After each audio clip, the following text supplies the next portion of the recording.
oui. Mais vous êtes un admirateur, vous, de Napoléon? Absolument. Ajaccio, lieu de naissance de Napoléon, lieu de naissance du candidat Zemmour peut-être. Est-ce que c'est un indice, un symbole? Le petit Corse, parlant mal le français mais devenant empereur d'Occident, est le modèle suprême de tous les émigrés qui réussissent. Pour moi, il est l'apothéose de 1000 ans d'histoire de France. 2 siècles séparent ces deux hommes. 2 histoires différentes. Le premier a vécu dans une France qui sort d'une révolution et qui a régné sur l'Europe. Le deuxième dans une France en déclin économique. Nous sommes en guerre. Que cette dette, elle est inquiétante. D'abord, le public ne passe pas dans une interview. Plein d'entre vous vont penser qu'il n'y a aucun lien entre ces deux hommes et que c'est totalement absurde une telle comparaison. Mais vous allez découvrir tout au long de cette vidéo que si. Maintenant, la question qui se pose est, est-ce que Éric Zemmour est le prochain Napoléon Bonaparte qui prétend sauver la France du déclin économique? Et quelle est sa stratégie pour y parvenir?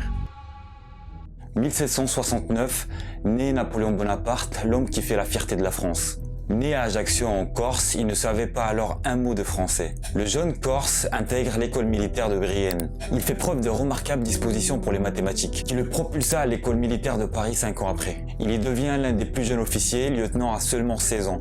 En réalité, il a réussi alors qu'il a souffert tout au long de sa formation de moqueries sur son physique et son accent. Son père décède la même année d'un cancer d'estomac, ce qui le pousse à forger un caractère solide pour diriger sa famille et nourrir ses ambitions. 4 ans après, la révolution éclate, il était alors contre le système méprisant de Louis XVI. Et c'est à ce moment-là que la Corse tremble face au clan indépendantiste. Napoléon était obligé de reprendre les choses en main, notamment parce que sa famille s'opposait à leurs idées. Quelques jours après, ces mêmes clans mettent le feu à sa maison et se doit de quitter son île natale. Et depuis, il développe une véritable rancune envers la Corse. Reparti en France, sa première mission majeure, reprendre Toulon contre les Britanniques. Napoléon, alors jeune capitaine, soumet un plan d'attaque qui fait de cette mission sa première victoire, suivi ensuite par des événements qui font de lui la personne qu'on connaît. Campagne d'Italie, c'est la première grande campagne de Bonaparte en 1796, à laquelle il attachera beaucoup d'importance tout au long de sa vie. Il s'agit d'une campagne de diversion.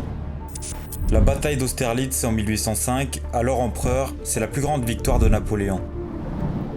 La bataille de Leipzig en 1813.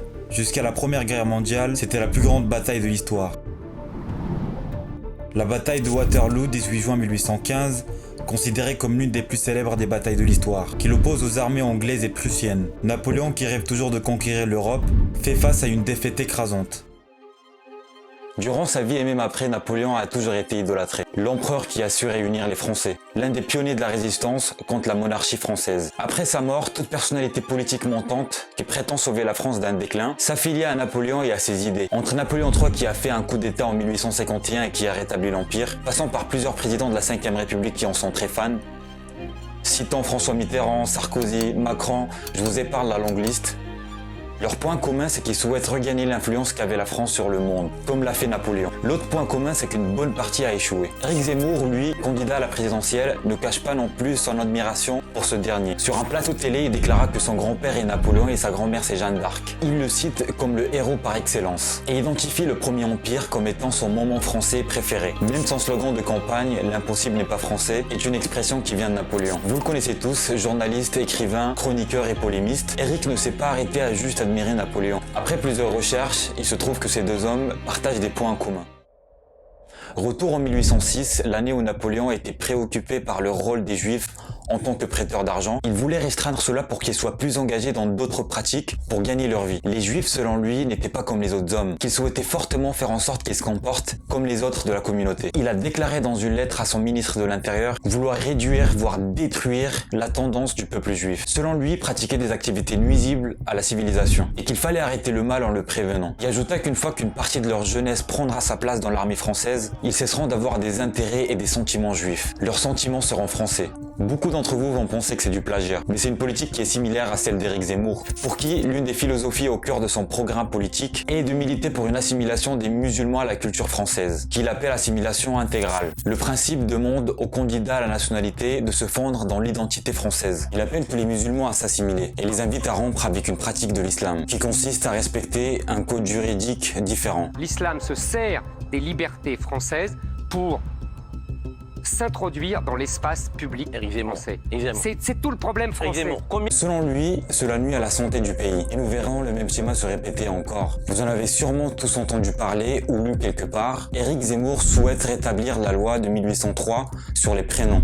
C'est-à-dire que si vous êtes président, Je rétablis la loi de 1803. un Français n'a pas le droit d'appeler son fils Mohamed. Non. Cette loi incite les citoyens français à choisir le prénom de leurs enfants uniquement parmi ceux figurant sur les calendriers ou dans l'histoire antique. Selon Éric Zemmour, ça faciliterait l'assimilation. Celle-ci a été adoptée sous l'impulsion de Napoléon Bonaparte qui n'était pas encore empereur, mais également dans un décret établi en juillet 1808 qui exigeait des juifs à adopter des noms formels. Auparavant, les juifs étaient appelés Joseph, fils de Benjamin ou autres compositions similaires. Ils étaient également empêchés de choisir des noms dans la Bible hébraïque. Napoléon a cherché à intégrer plus pleinement le peuple juif dans la société française, mais il a mis fin à ces restrictions en 1811. Éric partage également des points communs avec le premier consul à ses débuts. Napoléon a bâti son accession au pouvoir sur une crise profonde de la société. Zemmour a bâti son programme politique sur une même crainte. Ils sont les bénéficiaires politiques de l'angoisse et du pessimisme, parce qu'ils ont su représenter à la fois une rupture, une autorité, une stabilisation et une espérance. Bien qu'il y ait de multiples points communs d'un point de vue politique, qui pourrait bien être perçu chez une bonne partie de la population, pour sa montée au pouvoir, Napoléon a excellé à recueillir le soutien du public. Il a capitalisé sur ses victoires militaires pour véhiculer une personnalité associée au succès et à l'héroïsme. À la différence, Zemmour mise sur une toute autre stratégie. Si on doit revenir au 21e siècle où le marketing et les réseaux sociaux jouent un rôle majeur dans la vie des politiciens, est-ce que Zemmour ne mise pas sur un marketing à l'américaine? Comme Trump, il adopte le principe de la polarisation, laissant rarement les gens indifférents. C'est soit tu les adores, soit tu les détestes. Ça, c'est une règle principale du marketing, c'est-à-dire que tu vises une niche. Et tu adoptes un discours qui résonne avec cette niche. Et le discours controversé de Zemmour va générer des émotions très puissante. On va faire parler de lui dans les médias, et on s'en fout que ses émotions soient négatives ou positives. Il ne communique vraiment qu'à ce groupe de personnes, en utilisant leur langage, en exprimant leurs idées les plus profondes, et en étant même extrême. C'est ce groupe de personnes qui va faire du prosélytisme, qui va recruter d'autres partisans. Est-ce que je pense personnellement que Zemmour sera le prochain Napoléon? Non. Je suis plutôt à dire que sa politique est similaire à celle de Trump. Stratégie marketing et politique polarisante similaires. Je trouve que c'est très intelligent d'Éric de s'assimiler à une telle personnalité légendaire, parce que ça ajoute plus d'intrigue à sa campagne. Et ça, nous les humains, on adore. On est fasciné par le suspense et le drame. Maintenant, question à vous, quel est votre avis sur la stratégie adoptée par Éric Zemmour? Merci beaucoup d'avoir regardé la vidéo jusqu'à la fin. Avant de quitter, si vous avez vraiment aimé la vidéo, n'hésitez pas à liker et de s'abonner à la chaîne. Ces choses sont gratuites mais elles aident énormément.